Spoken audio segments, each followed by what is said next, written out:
Tes, tes, tes, tes, tes, on tes. Oke, kita mulai saja langsung untuk webinar pada malam hari ini ya. Oke, selamat malam semuanya. Kembali lagi bersama saya Johannes.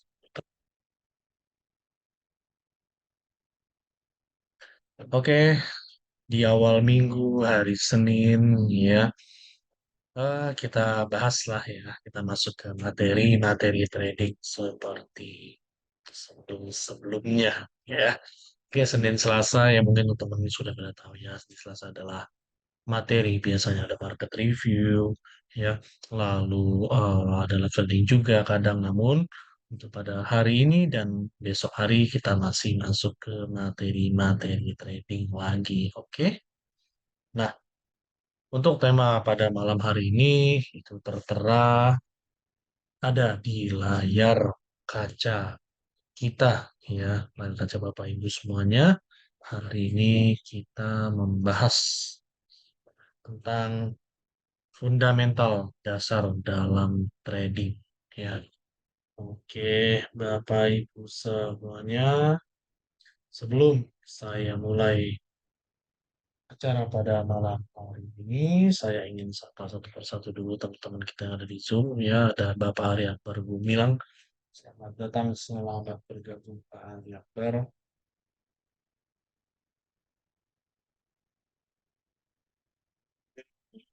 Malam Pak Ari Akbar. Ada Pak Firman Ardiansyah, Andriansyah ya. Dan ada Bapak Ishak Nasution ya. Oh ini ada hitam-hitam ya kalau saya buka ini. Mana deh pakai zoomnya sebentar.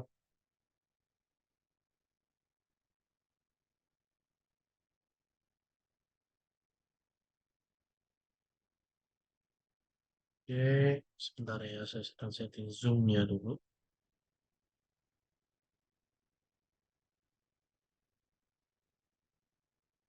Oke, tapi nggak usah deh, biar aja langsung mulai aja ya. Oke, teman-teman semuanya yang ada di TikTok juga ya.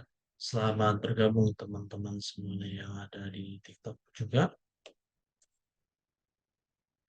Oke, pada malam hari ini kita bahas dulu masalah fundamental dasar pada trading ya.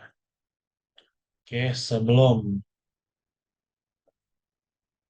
kita mulai, saya akan bahas perbedaan fundamental dan news.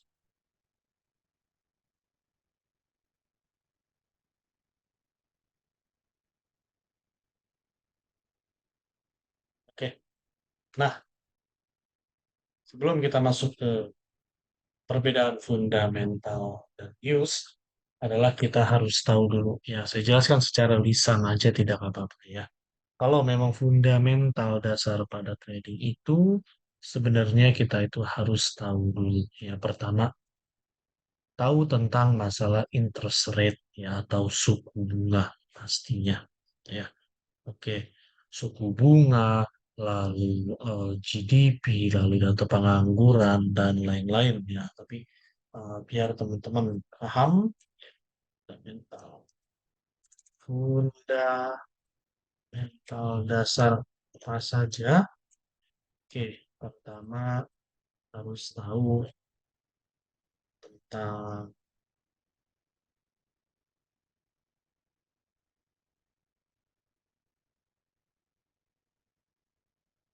oke, tentang geopolitik pastinya. Lalu yang kedua, masalah interest rate atau bunga. Lalu yang ketiga adalah inflasi, data ketenaga kerjaan, data apa lagi? Ada yang tahu boleh bantu silakan. Ayo, data apa lagi? Kebijakan moneter, ya. Apa lagi? Geopolitik, interest rate, data inflasi, kita data ketenaga kerjaan, kebijakan moneter, ayo apa lagi? Data pengangguran, ya, data faktur,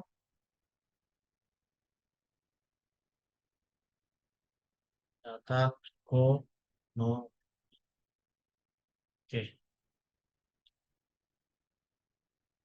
Nah, ini yang saya gunakan ya dalam trading ya saya pribadi ya. Oke, pertama geopolitik ya. Geopolitik itu disebut dengan politik lah, politik luar negeri bahasanya ya. Contoh perang ya, perang perang beneran nih yang ada di jalur Gaza itu contoh dari geopolitik ya. Itu ada di Timur Tengah lokasinya. Lalu yang kedua ada apa lagi? Perang dagang Amerika China ya. Yang betul perang dagang tuh ya. Oh, itu bisa bergejolak banget lah yang namanya dolar itu ya lawan emas dan lain-lain. Kalau itu bergejolak parah lah ya. Selama perang dagang tersebut ya. Lalu apalagi geopolitik. Eh, kita edit ya, oke. Ya, di sini ada perang dagang, ya, perang fisik, apalagi milu, ya, apalagi ada yang tahu? Oke, ya ada yang mau bantu jawab? Apalagi kira-kira mungkin ada teman-teman yang sudah paham. Ya, apalagi,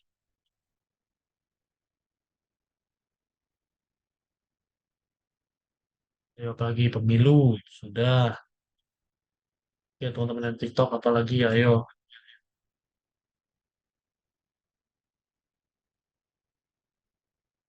ada yang mau bantu?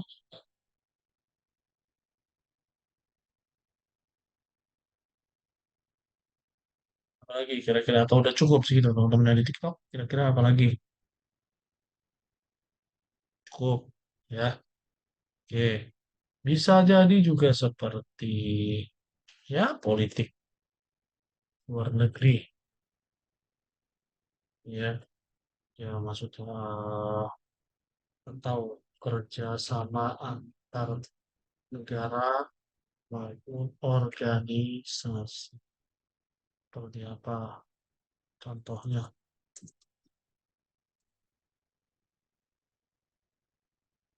PEC Plus dan BRICS ya. Oke. Nah, ini adalah salah satu dari bukan salah satu sih breakdown ya penjabaran geopolitik itu apa ada perang dagang ya Amerika China pasti ya lalu perang fisik nah, perang fisik seperti di Timur Tengah sekarang ya lalu apalagi ayo ada pemilu election ya Trump sama Biden dulu ya wah itu ramenya bukan main ya kalau Biden jadi presiden nanti Amerika gini-gini kalau Trump jadi presiden Amerika ntar bakalan gini-gini wah pokoknya ya itu bisa dibilang nih harga ini ya oh kacau deh pokoknya ya Trump kalau misalkan Trump ini nanti saat COVID dia nggak bakal mau ngeprinting money contohnya seperti itu kan ya wah itu udah pasti apa namanya ya namanya pemilu election pasti kan eh, banyak lah ya media-media yang ya bahasa kasarnya sih ya itu ada buzzernya ada buzzer Trump ada buzzer Biden ya ada yang bilang begini begitu, ada yang bilang begini begitu. Nah, otomatis itu kan akan mempengaruhi pergerakan harga, ya, pergerakan harga yang ada di market seperti itu. Nah, di mana pergerakan harga tersebut pastinya, ya itu bukan ulah spekulan sebenarnya, namun itu sebenarnya ada spekulan-spekulan maksudnya saat momentum-momentum seperti itu. Namun ada juga ini loh bisa dibilang trader-trader retail seperti kita itu saat kondisi market yang pas, ya mereka juga bingung juga ya mau main panjang atau swing trading, bingung mau apa namanya scalping, apa namanya intraday juga bingung ya, ya scalping scalping aja dan itu cukup kan harganya itu ya di situ-situ aja gitu ya kan. Pernah kita lihat lah saat election itu harganya itu ya bisa dibilang ya di situ-situ aja sampai pemilu selesai baru ya kepilih presidennya siapa dan eh, mempunyai apa namanya ini deh apa namanya eh, sistem kerja atau rapat kerja lah bahasanya ya seperti planning presiden ini apa namanya kira-kira planningnya terhadap negara itu seperti apa dan lain-lain. Oke, itu untuk eh, pemilu ya. Lalu yang kedua adalah politik luar negeri atau kerjasama antar negara maupun organisasi, contoh OPEC, Plus dan BRICS ya. Kalau OPEC Plus kita tahu ya, di sini ada anggota-anggota seperti Rusia, Arab Saudi, negara-negara Timur Tengah, Kanada dan lain-lain ya. Di mana OPEC Plus ini dibangun, ini harus tahu ya, ini harus tahu nih walaupun dasar ya. OPEC Plus ini dibangun sebagai negara dan perkumpulan negara-negara produksi minyak ya terbesar yang ada di dunia. Fungsinya untuk apa? Untuk membuat harga minyak itu lebih stabil. Ya, tragedi 2021 kalau nggak salah ya bulan April itu harga minyak itu bisa sampai minus, asal kamu tahu ya. Ya itu ada something dong. Nah, terbentuknya OPEC Plus ya sebenarnya sebenarnya itu udah ada OPEC, sebenarnya udah ada OPEC ya. Oke. Nah, namun fungsinya OPEC adalah tidak membuat harga minyak itu dijual gitu bahasanya. Ya. Jadi kalau misalkan dijual murah banget, loh, semua bahan bakar juga pakai minyak, ya. Kalau jual murah, ya mereka untungnya apa bahasa mudahnya kan seperti itu. Jadi mereka menstabilkan harga minyak itu, ya tergantung dari supply dan demand yang ada di seperti itu. Oke. Kalau BRICS, BRICS ini Brazil, Rusia, India, China, dan terakhir Southeast Africa, di mana BRICS ini yang gabungan 5 negara tersebut yang mempunyai planning atau rencana untuk membuat mata uangnya sendiri. Oke, nah di mana eh, ada isu ya bahwa memang BRICS ini mereka mau menggantikan US dollar. Ya itu sebenarnya udah lama sih kalau dibilang ya, udah lama banget dan sampai sekarang ya memang belum terrealisasi. Mungkin banyak faktor-faktor lain yang mereka harus pikirkan ya. Karena yang namanya menjadi mata uang tunggal di dunia itu ya nggak mudah. Ya pastinya mereka ya mungkin sudah memperhitungkan, oh bisa nanti perang sama Amerika. Itu mana bisa juga seperti itu. Ya kan? Dan makanya BRICS ini adalah salah satu anggota yang bisa dibilang atau organisasi yang cukup penting lah untuk sekarang. Ya cukup penting ya, di mana mereka enggak, ya mungkin mereka jadi spekulannya, atau mereka menjegal harga dolar itu terbang tinggi ya, sampai 16.000, 20.000 ya, mungkin mereka mencegah itu ya. Atau mungkin mereka nanti membuat mata uang tunggal sendiri yang menggunakan emas sebagai underlayingnya ya, kita nggak tahu sebenarnya ya, hanya mereka yang tahu lah gimana planningnya gitu. Nah itu untuk menganalisa tersebut ya kita butuh waktu yang cukup lama ya karena itu sudah masuk ke dalam fundamental yang expert lah. Ya, ini kan bahasnya yang dasar-dasar dulu aja biar para teman-teman semua yang baru tahu tentang trading menggunakan fundamental dasar itu biar gak asingnya apakah itu apa itu BRICS lalu apa itu OPEC Plus gitu. Oke. Nah, lalu apalagi di sini ada interest rate atau suku bunga ya. Biasanya ini diumumkan 1 bulan sekali sih ya sama the Fed lah ya. Mereka cukup bunga apa enggak nih tergantung dari data inflasinya ya. Data inflasi apa? Oke, data inflasi itu apa aja? Inflasi itu ada CPI dan PPI, lah, sales, core, retail, sales. Ya. Nah, sebenarnya ada juga, ya, ini apa namanya, rate. Ya.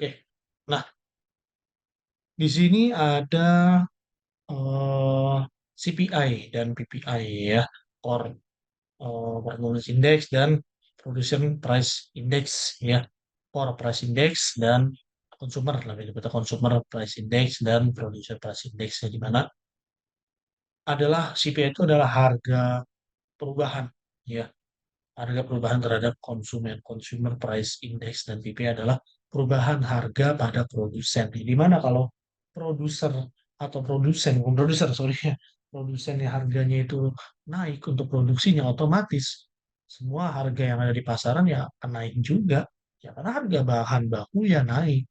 Seperti itu otomatis para masyarakat ya, atau orang-orang seperti kita akan membeli barang dengan harga yang mahal karena harganya naik. Itu kalau harganya naik parah gitu ya, sembako misalnya naik parah ya, otomatis terjadi inflasi ya. Inflasi di mana mata uang itu beredar banyak di pasaran. Betul ya, karena orang banyak spending money untuk belanja ini itu. Ditambah lagi harga juga naik ya. Jadi orang ya rasanya ya, uang di tabungannya tadinya misalkan dia ada 5 juta gitu ya, lalu bisa berkurang jadi 4 juta, ya 1 jutanya ya buat ngebantu belanja untuk kenaikan harga ya, karena kalau misalkan dengan uang sebelumnya ya kita nggak bisa membeli barang tersebut, atau volume dari barang tersebut itu berkurang karena terjadinya inflasi dari segi produsen ya, dari segi bahan baku seperti itu. Lalu yang kedua dari retail sales dan core retail sales ya.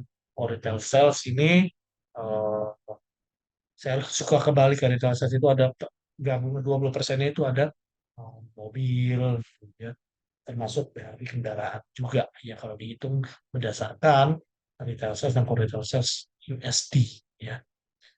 Nah ini retail sales, penjualan retail gimana? Naik nggak?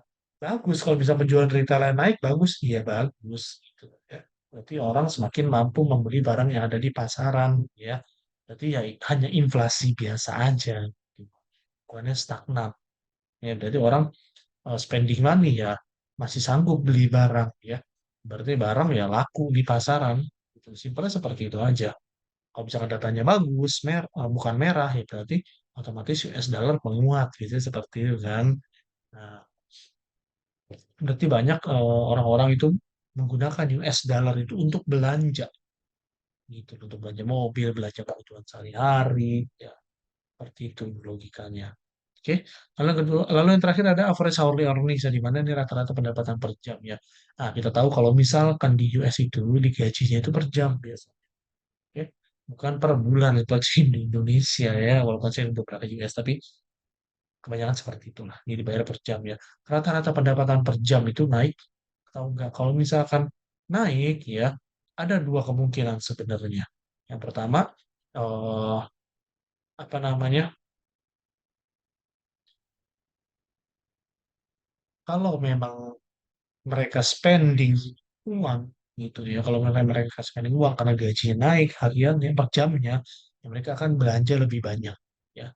Lalu yang kedua adalah kalau mereka banyak spending money namun mereka malah nabung, ya otomatis kan efek ke retail sales itu semakin berkurang secara persentasenya karena orang banyak yang lebih baik nabung lah ibaratnya kencangin ikat pinggang lah nggak mau boros nggak mau jajan sebenarnya seperti itu sih itu kalau misalkan data pada summary earningsnya itu jelek ya nah itu bisa dibilang orang itu atau di negara tersebut ya nggak bisa bayar atau nggak ada kenaikan upah bahasanya ekonomi sedang turun seperti itu secara ekonominya sedang turun.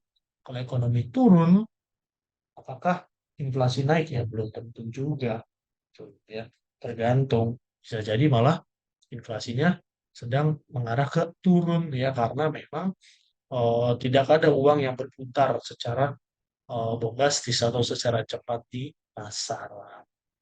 Lalu ada lagi data ketenaga kerjaan, nah ini masalah pengangguran. Ya. Sebenarnya data ketenaga kerjaan ini dan pengangguran ini nggak beda jauh lah ya. Cuman bedanya ini contohnya ANFP ya. Lalu yang di data pengangguran seperti eh, unemployment rate, unemployment claims ya. Lalu data ketenaga kerjaan ini non-farm ya, non-farm payroll ya perubahan apa namanya pekerjaan lah ya. Itu kalau yang employment ya kalau data-data employment. Kalau non-farm itu kan non-farm employment NFP non-farm employment change perubahan pekerjaan non pertanian ya. Jadi orang tuh eh, gimana nih sektor ketenaga kerjaannya berkembang nggak yang di luar dari pertanian misalkan ada sektor-sektor ketenaga kerjaan lain yang tiba-tiba menyerap lapangan kerja banyak ya ataukah enggak gitu kan ya seperti itulah pokoknya ya secara basic apa namanya pengenalan kita terhadap apa sih data ketenagaan data ketenaga kerja tersebut yang ada di trading ya oke. Lalu ada kebijakan moneter ya kebijakan moneter ini ya seperti naikin suku bunga ya lalu mau menurunkan suku bunga apa enggak itu ada di kebijakan moneter kenapa enggak kebijakan fiskal untuk trading dalam kebijakan fiskal itu bisa dibilang nggak terlalu ada efeknya ya penarikan pajak dan yang lain itu nggak ada. Tuh, ya. Kebijakan moneter ini ya contoh sekarang The Fed tetap mempertahankan suku bunga di 5,5% sampai akhir tahun ini misal seperti itu.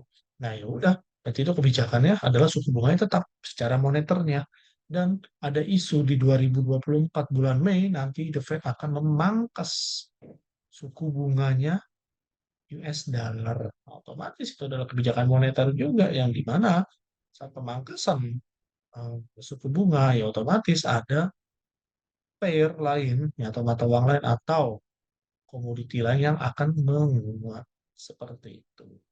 Oke, data pengangguran sama ya, orang bisa mendata tenaga kerjaan. Data pengangguran ya, unemployment rate, rate penganggurannya gimana, turun apa naik? Kalau naik ya berarti banyak pengangguran.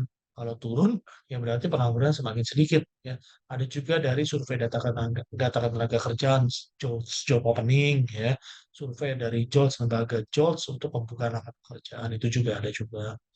Lalu ada data manufaktur dan kesehatan ekonomi data manufaktur lah seperti manufaktur PMI ya data PMI seperti itu manufaktur seperti itu ya kalau data manufaktur kan bisa dibilang kan ya industri yang cukup bukan cukup malah industri yang bagus gitu ya karena ya kita dagang kayu tukang kayu aja itu termasuk manufaktur kayu ya kendaraan dan lain-lain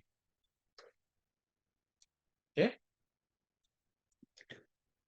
lalu yang ini ada fundamental dan news nah ada yang tahu saya kasih tahu fundamental adalah news adalah berita yang tidak terjadwal ya atau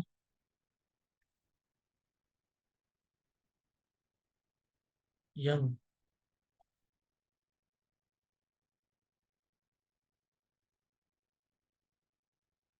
seperti ini aja simpulan dari bingung nanti bingung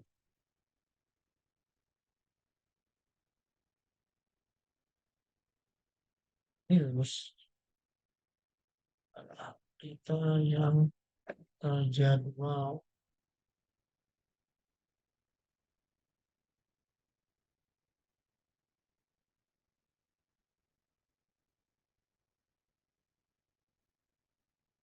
Perbedaan fundamental dan news adalah fundamental ada berita yang tidak terjadwal. Kan ada yang terjadwal, contohnya apa? Oh, election gitu kan ya. Sebenarnya bukan kita bahas dari terjadwal election tanggal berapa, bukan. Tapi impact dari kejadian tersebut lebih tepatnya. Gitu loh. Contoh, NFP. Gitu ya. NFP memang tidak sorry, NFP memang terjadwal. Ya, atau CPI deh. CPI memang data yang terjadwal. Namun, secara rangkuman ya, kalau CPI-nya itu bagus, otomatis ada potensi kan menaikkan. Nah, namun yang kita atau yang saya bahas adalah bukan data CPI-nya yang terjadi pada tanggal sekian, sekian, sekian. Bukan. Ya, kalau tanggal sekian CPI bla bla bla bla gitu ya, atau CPI bagus, CPI itu termasuk news. Itu sudah ada sebenarnya.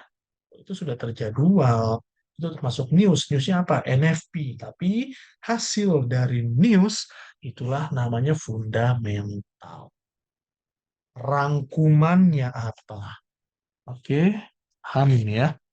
Lalu yang terakhir ada news. Ya, berita yang terjadwal setiap bulannya di Variable Factory atau yang lainnya.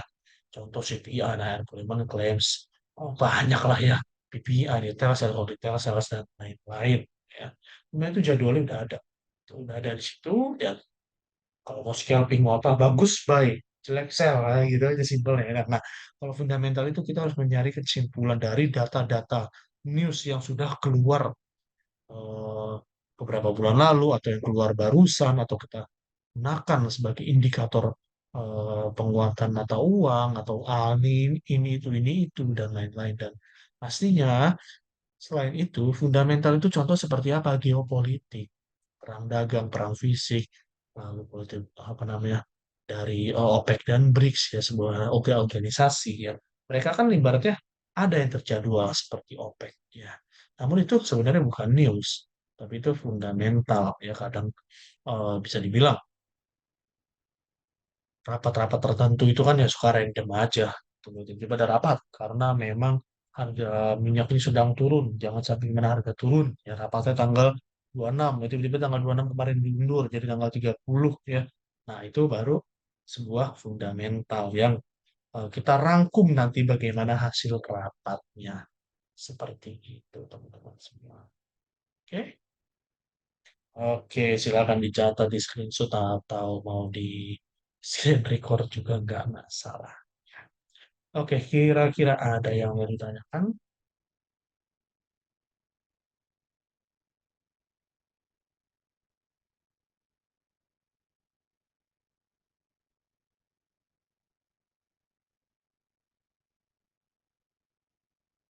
Teman-teman yang ada di TikTok, yang ada di Zoom, kira-kira ada yang mau ditanyakan?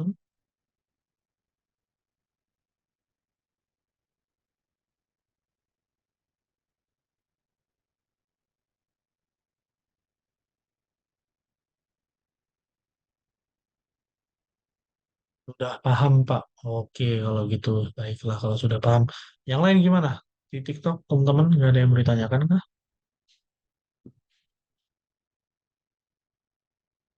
Nggak ada.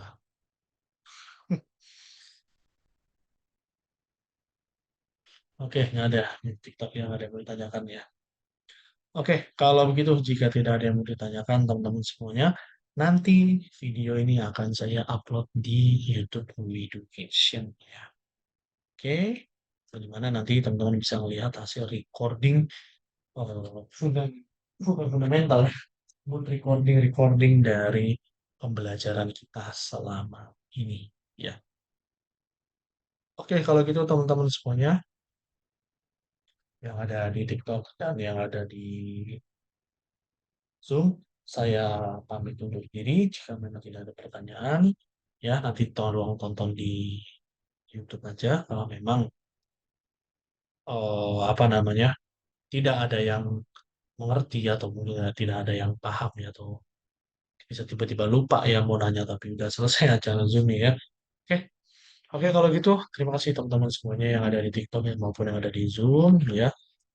Kalau begitu saya pamit undur diri. Saya dengan Johan Saputra. Selamat malam Bapak Ibu semuanya.